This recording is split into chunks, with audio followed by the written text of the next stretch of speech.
all the pain.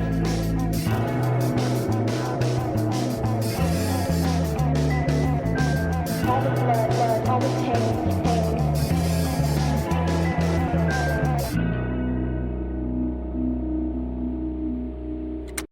Hey, Crime Salad listeners. This is Ashley here with Crime Salad, and with me always is my partner in crime, Ricky. Hey, guys. All right, so we have a few things going on. We just released a few things in our store, so if you haven't checked it out yet, definitely do. Just go to our website at crimesaladpodcast.com. There's a few things in there that we thought were really cool. Ricky really liked the... I think it was the True Crime and Chill. Oh, yeah, that one's really cool. It has like an acid wash, so we thought that was really neat. It's really cool. It's kind of like skater-ish. Yeah, and we ordered a few things for ourselves, so we can't wait to try them on.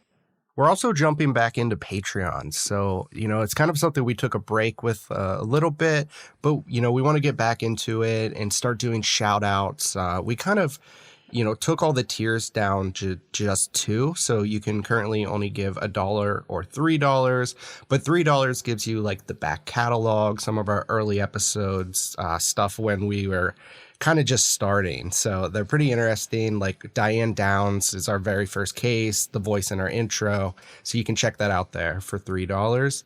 But I wanted to give a shout out to our current patrons. So we have Marissa, Miles, Helen, Madison, Cassandra, Erica, Jamie, Jeanette, and Sarah. Thank you guys so much for the support. It honestly means so much to us. It really does. Thank you guys so much from the bottom of our hearts. We also want to start doing a little bit more with the Patreon. I think we're going to add like a Q&A, start adding some bonus material type stuff in the future. But right now we're just keeping it down to, kind of $1, $3. A lot of people were asking like, hey, how can I support you? Well, this is kind of a way to do that. Yeah, so thank you.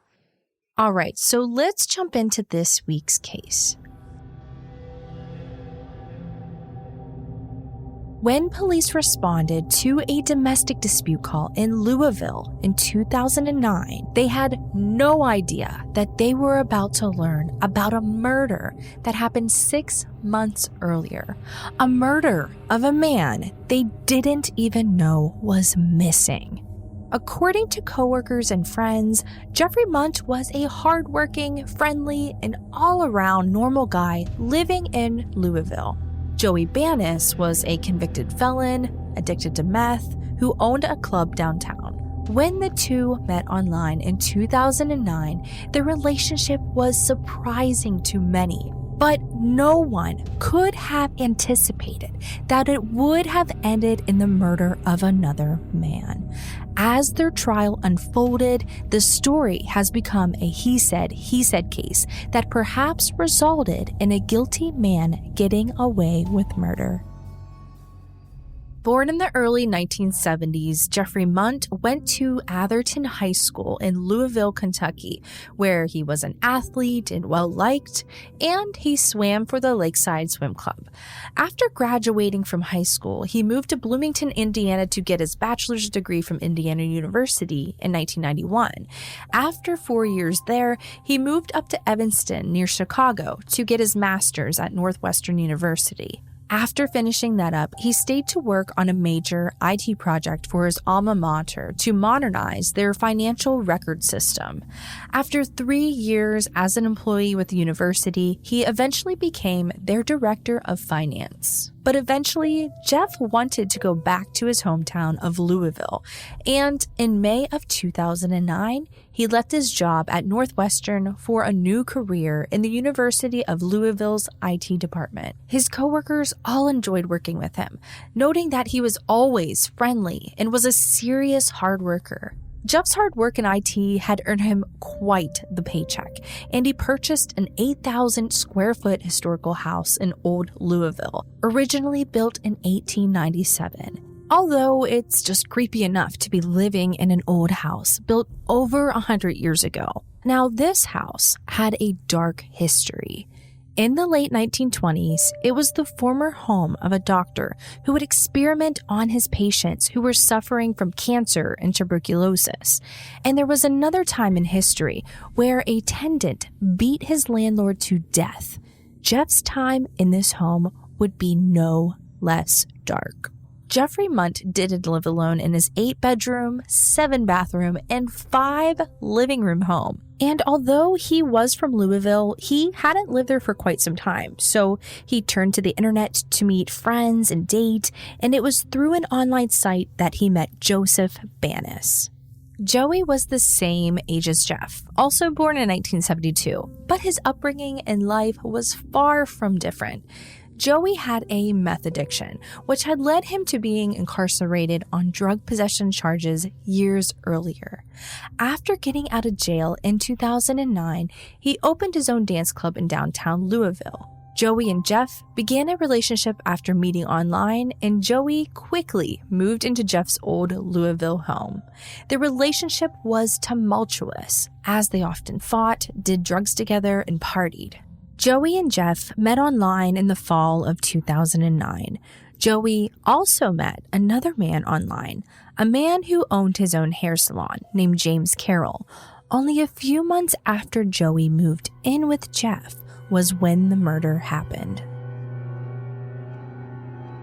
What comes next comes from Joey Banis during this trial.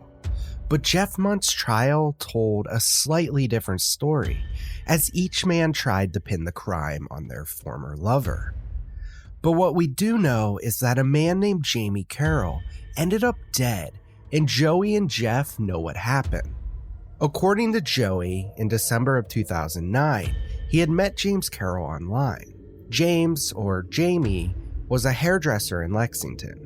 Like Joey, he was addicted to meth and other drugs, and he was their drug dealer. Joey and Jeff decided to invite Jamie over to their shared home in Louisville for sex and to do drugs. Once there, the three men smoked meth together before engaging in sexual intercourse.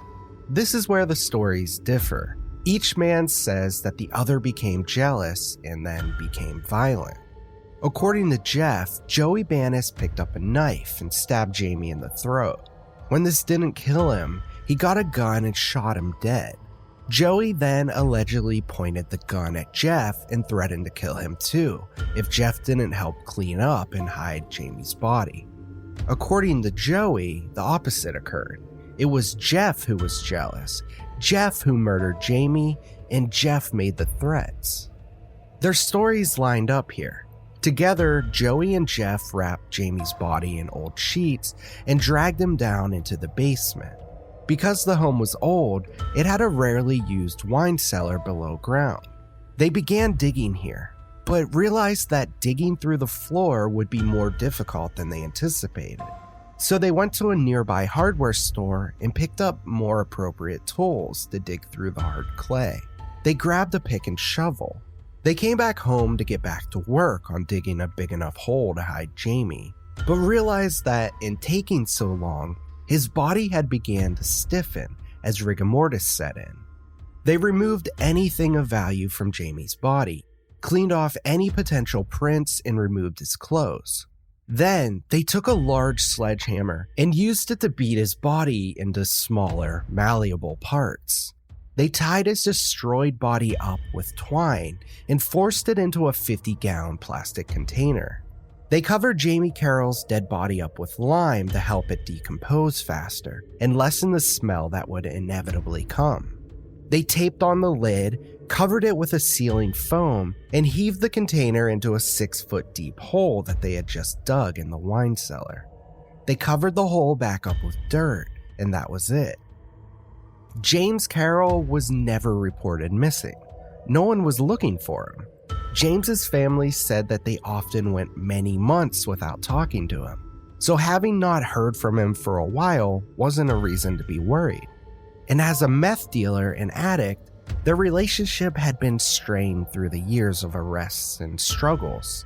His family assumed that in the months that they haven't heard from their son, that he had ended up in prison. On the day that he died, James Carroll had skipped his sentencing in court on a drug-related arrest. For months, Jeffrey Mundt and Joey Banis continued living like they hadn't killed a man and disposed of his body in their basement. But their behavior had grown more erratic and dangerous. In April of 2010, A bit more than 4 months after James's murder, the couple went up to Chicago to attend a party. At least that's what they told others. According to Joey, they were actually there trying to build a bomb to set off in town. But this story later changed to they were actually planning on robbing a bank. They had rented a room at the Hyatt Regency Hotel right downtown. After checking in, Jeff gave a wet $100 bill to the doorman, asking him to break it into smaller bills for him. The doorman was skeptical that the bill was legit, so he went to talk to his boss at the hotel. His boss shared his concern, and the police were immediately called to investigate. When they arrived, they found more than they could have anticipated. Jeff and Joey had $55,000 in mostly counterfeit cash, knives, guns, including the one used to kill James Carroll, and bottles of GHB, also known as the date rape drug. Alarmed by what they found, police arrested Joey Banis and Jeff Mundt immediately and charged them with a long list of crimes. Jeff was given a bail of $50,000, and Joey's was set at $200,000. They were released from Chicago prison after posting 10% of their bail, promising to return, and they were able to go back to their home in Louisville, Kentucky. After posting bail and returning home, they went on with their lives, but tensions were high. On the night of June 17, 2010, Jeff and Joey got into one of their worst fights yet, when Jeff decided that he wanted to break up. Joey didn't take it well and became enraged. Jeff locked himself in one of the bedrooms and called 911 for help. While talking to dispatchers, Jeff told them that Joey had a knife and he was threatening him. In the background of the call, Joey can be heard banging on the bedroom door, unaware that Jeff had called the police. The Louisville police quickly arrived at the house and arrested Joey. In an attempt to stay out of jail and to throw the blame back at Jeff, Joey told police while being questioned about the domestic dispute that he had valuable information about a murder that had been unreported. The police, shocked and alarmed, took his claims seriously, and Joey brought the officers back to Jeff's house. He took them into the old wine cellar and told them about James Carroll's murder, but making sure to place the blame on Jeff Mundt. Police dug in the spot that Joey said Jamie was buried and found the plastic container and his mutilated, decaying body there. Unsure of the entire story, Joey and Jeff were both immediately arrested and taken into custody for the murder of Jamie. As they interrogated each man, their accounts of what happened that night were relatively the same. But the main detail that was switched was who held the knife and gun. Who was responsible for murdering Jamie? Each blamed each other for what had happened. Police were skeptical that either man alone was really responsible.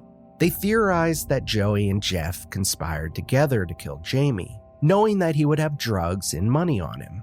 They suggested that in their attempts to rob Jamie, they had accidentally ended up killing him, and that was why they worked together to hide the body. Neither Jeff or Joey agreed to this theory. They remained firm in their differing accounts that the other was the sole real murderer. Without any agreement, both men were jailed to await a trial. Jeff Mundt and Joey Banis were each tried separately by their own request in Louisville for the murder of Jamie Carroll. Through their trials, they remained firm on their innocence and the other's guilt. Joey Banis was tried first in March of 2013. His trial lasted for nearly 2 weeks. In order to avoid the death penalty, Jeff agreed to testify against his former partner, telling his story about how Joey had gotten angry during a threesome with Jamie, killed him, and threatened to do the same to Jeff if he didn't help cover up what happened. The jury deliberated for 10 hours before coming back with a guilty verdict for nearly every charge levied against him. His sentence was decided in a plea agreement between attorneys after nearly 5 hours of negotiations.